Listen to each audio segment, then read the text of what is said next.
I'm Cheryl Kiser. I'm the Executive Director of the Lewis Institute and the Babson Social Innovation Lab. And I'm here today with Mick Jackson, who is receiving the Lewis Institute Social Innovator Award for 2014. Hi, I'm Mick Jackson. I'm the founder of the WildHearts group and Microtyco.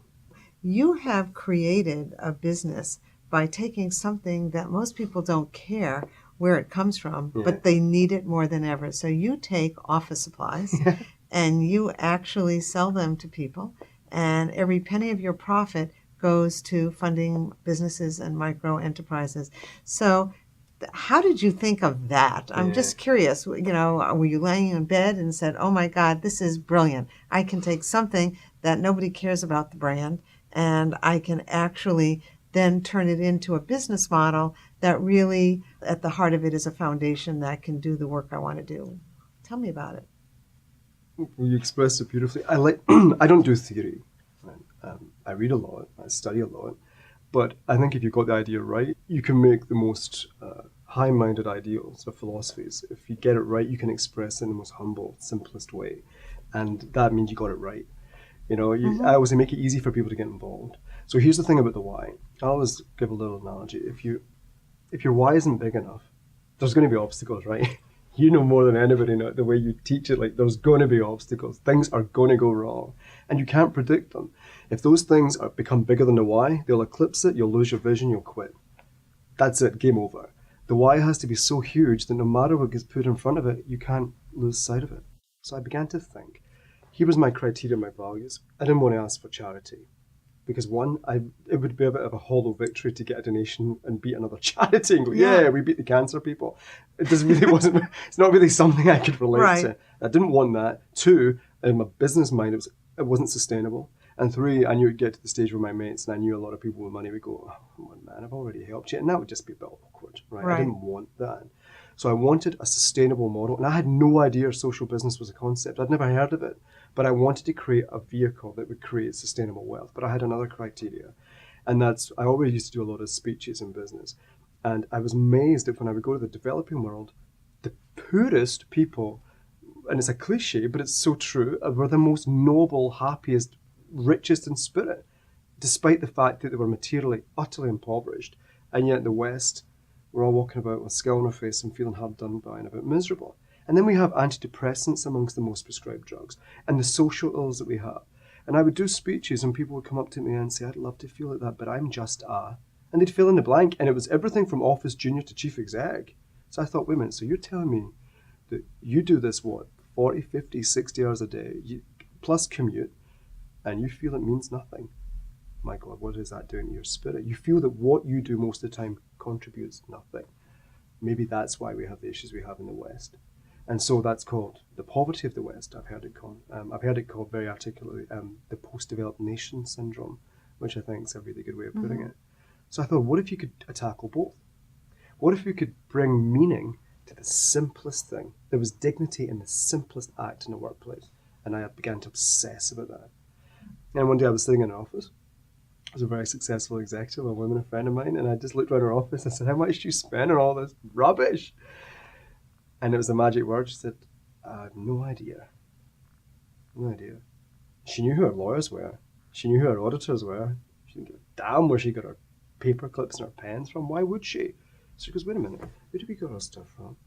Blah, blah, blah. How much do you pay for it? I don't know. How much do you pay? It comes back £250,000. I said, do you care where you get it from? She went, Nick, why would I? And that was it. I utterly commoditized, invisible resource that you can't do your job without. That the office junior is connected to the chief executive chairman because they all use the same stuff. But it had to be commoditized and it had to have no emotional attachment. And I simply said, if I could get you all this stuff at the same price, no idea how I was going to do that. I could get you the same range and give you great service, no idea how the hell I was going to do that. But I used all the profits to help the poor and had no idea what I was going to do with it. Would you buy from me? Of course I would. That was it. But I'd never sold a paperclip in my life. I wanted the most junior person in the office to fill the stationery cupboard, to pick up their pen and say, I did something amazing today. My work means something. And we would recycle this overhead and turn it into an investment. And And so the strapline was, WildHearts office supplies. Even a bad day at the office saves lives. How bad could it have been? Even a bad day in the office saves So that's lives. how we I get love that. started. It's now a multi-million pound business. And we currently have just about £1 million invested in microfinance. But I didn't know microfinance existed then either. So when I was beginning to look for what we would do to channel the money, I became really concerned how there was this massive handout mentality and funding projects at the end that would just need more funding and didn't go anywhere. I thought, I can't relate to that. It's also deeply patronising to the recipient and completely inefficient. I mean, I might get a nice picture with some little kids if I want to do it for that reason. I wasn't interested in that. I want to make real difference. And then I discovered microfinance.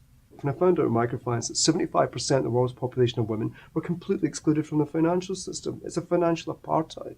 And the violence inflicted on them because of that, there's more women missing now than all the men that were killed in all the wars of the 20th century.